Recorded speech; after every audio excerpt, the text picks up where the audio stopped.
Salut à tous, on se retrouve aujourd'hui pour parler du FC Barcelone en ce samedi 14 octobre et on commence tout d'abord avec les joueurs du Barça actuellement en sélection parce qu'il y en a quelques-uns et tout d'abord les deux João Cancelo et Félix du côté du Portugal. Donc le Portugal s'est imposé 3-2 hier contre la Slovaquie et concernant les deux joueurs du Barça. Donc Cancelo est titulaire contre la Slovaquie et Félix a été sur le banc.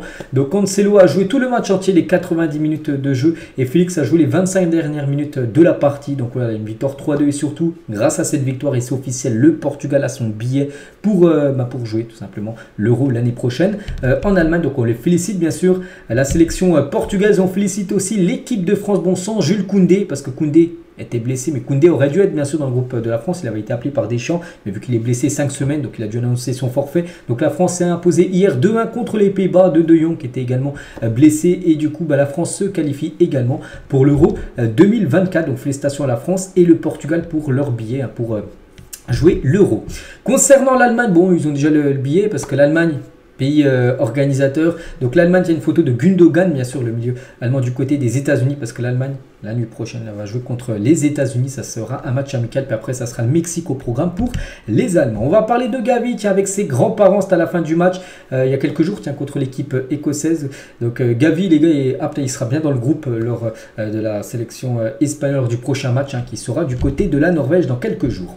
On va parler d'un communiqué officiel médical du Barça. J'avais dit hier qu'il y a un joueur qui a de nouveau été blessé, c'est Baldé. Et les examens réalisés sur le joueur Baldé ont confirmé une gêne aux adducteurs. Donc la durée de son absence dépendra de son évolution. On connaît déjà à peu près combien de temps il ne sera pas là. Donc en gros, il n'est pas là pendant 10 à 12 jours. Voilà, c'est sa durée. Donc voilà, en gros, du coup, il est forfait pour le match contre l'équipe, c'est contre la Norvège qui vont jouer. Et il est forfait également contre Bilbao, le prochain match du FC Barcelone. Donc Baldé est arrivé à Barcelone ce matin. Il a passé environ 50 minutes avec les médecins du club. Une blessure grave est exclue. Bonne nouvelle, c'est pour ça qu'il est absent seulement 10 à 12 jours. Moi, seulement, c'est déjà pas mal, surtout quand c'est déjà tous les joueurs actuellement blessés du côté du club. Donc il manquera le match contre Bilbao, c'est officiel. Mais pourrait faire son retour contre le Shakhtar, le match d'après en Ligue des Champions pour le Classico, il sera là. Donc voilà, concernant Alejandro Baldé qui s'est blessé aux adducteurs. Donc 10 jours qui n'est pas là. Et c'est vrai que là, on peut dire ça fait beaucoup. Regardez-moi cette équipe, c'est quasiment un 11 titulaire. Et regardez toutes les croix, c'est un joueur blessé. Donc il y a Lamine Yamal, il y a Lewandowski, il y a Rafinha, il y a De Jong, il y a Pedri, il y a Baldé, il y a Koundé. Ça fait beaucoup, bien évidemment. On espère, on croise les doigts que Gundogan qui joue la nuit prochaine ne se blesse pas. Cancelo, il a joué hier, c'est pas blessé heureusement. Arroyo, encore un match là, et Ter Stegen va aussi jouer avec l'Allemagne. Donc voilà, c'est comme une équipe décimée. Heureusement qu'il y a la trêve internationale. Parce que là, tu te présentes une équipe en Ligue des Champions. Sans tous ces joueurs-là, ça ne le ferait pas de trop.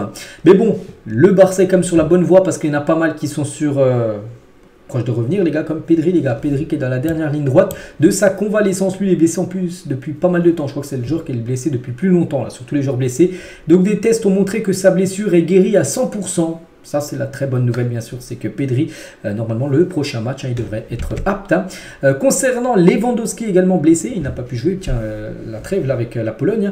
Donc, le processus de récupération de Lewandowski se déroule également bien. Le Polonais devrait s'entraîner avec le ballon dans les prochains jours. Dans le vestiaire, il y a beaucoup d'optimistes quant à la participation du joueur au Classico. C'est vrai qu'on parle beaucoup, c'est vrai qu'il y a Bilbao, le Shakhtar, les deux prochains matchs, mais on parle que du Classico, bien sûr, ce match hyper important qui est dans 14 jours. C'est dans 2 semaines. Voilà, on est samedi, c'est samedi dans 2 semaines ce Classico. Et Lewandowski, il y a des chances qu'il soit là. Après, voilà, je dirais 50-50. Je ne peux pas encore m'étaler parce que c'est quand même dans 14 jours, c'est long. Voilà, ce match. Donc voilà. Concernant Rafinha, donc la convalescence de Rafinha se passe également bien. Ça, c'est une bonne nouvelle. Il pourrait être disponible pour le match contre le Shakhtar, contre Bilbao. Ça devrait faire trop juste, mais le match de Ligue des Champions. Juste après, avant le match contre le Real, donc il devrait être là, le joueur Rafinha. Et de tous les joueurs blessés, seuls Lamine Yamal et Pedri ont des options pour jouer contre Bilbao. Le prochain match, la semaine prochaine, c'est Bilbao le premier match. Et voilà, sur tous les joueurs blessés, il y a seulement Lamine Yamal et Pedri qui devraient jouer, sinon que ce soit Baldé, que ce soit Rafinha, Lewandowski ou même Koundé, ils seront tous forfaits pour ce match contre Bilbao. Les 3 joueurs actuellement du Barça qui ont la plus grosse valeur marchande sur le marché, c'est Pedri, les gars, qui coûte le plus cher parce que Transfermarkt a dévoilé le prix des joueurs actuellement, là, en ce mois d'octobre 2023. Et Pedri coûterait actuellement 100 millions d'euros. De Jong coûterait actuellement 90 millions d'euros. Et Gavi coûterait 90 millions d'euros. Je vous parlerai tout à l'heure de Lamine Yamal aussi, qui a une belle valeur marchande, malgré ses 16 ans. Rafinha, tiens, Rafinha qui a été interviewé là, par Sport. Hein. Est-ce que tu seras présent pour le Classico? Je ne sais pas encore, mais je veux y être, hein, il a dit. Et Messi ou Ronaldo? Quelqu'un lui a posé cette question, Messi, hein, voilà ce qu'il a pu dire. Le joueur Rafinha souhaite toujours un bon rétablissement.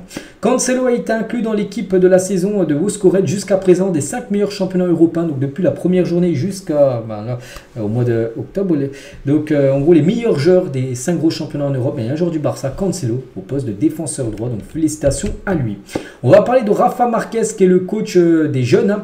Donc pour Cubarsí me rappelle mes débuts, il a le leadership, la confiance en lui et la capacité de jouer de longs ballons et de changer de direction. Il est très intelligent quand il s'agit de défendre et tactiquement, il est assez positionnel concernant ce jeune. C'est un jeune défenseur, parce que les jeunes, je ne sais pas son âge, peut-être 16-17 ans, et il joue en défense centrale, donc un nom à surveiller. J'ai déjà entendu ce nom, pour Cubarsí, les gars, qui pourrait très prochainement, pourquoi pas, avoir quelques peut-être opportunités pour jouer avec l'équipe première, parce qu'on sait que Xavi fait beaucoup confiance aux jeunes.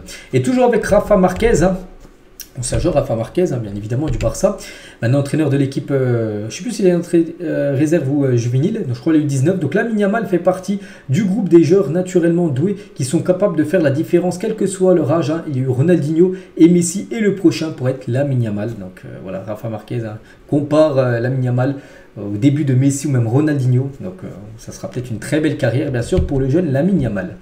Des nouvelles qu'il y a d'Ansu Fati qui est prêté actuellement à Brighton. N'oubliez pas que c'est un prêt sans option d'achat. Le Barça espère que la valeur d'Ansu Fati augmentera pour le vendre plus cher l'été prochain ou de faire un échange de joueurs. Pourquoi pas avec un joueur que le Barça veut, Mitoma. Il a fait la une hier, Mitoma, du journal Mundo Deportivo en haut. Je vous avais dit que le Barça était surveillé à Mitoma. Pourquoi pas un échange Mitoma-Ansu Fati? On verra, bon, ça sera bien sûr l'été prochain.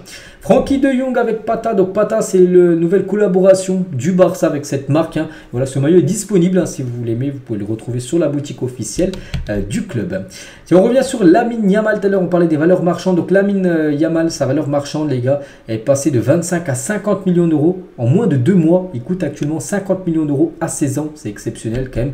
Donc à 16 ans, Lamine Yamal est le 14e joueur le plus cher de la Liga, à tout club confondu, avec 50 millions d'euros. Il devient le joueur de saison le plus cher de l'histoire du football. C'est vrai que ça va faire que d'augmenter parce que là il coûte 50 millions d'euros. Mais s'il continue d'être bon, il a seulement 16 ans, on ne sait rien, peut-être dans 4 ans quand il aura 20 ans, peut-être il y aura un avant le 5, peut-être 150 millions d'euros il coûtera.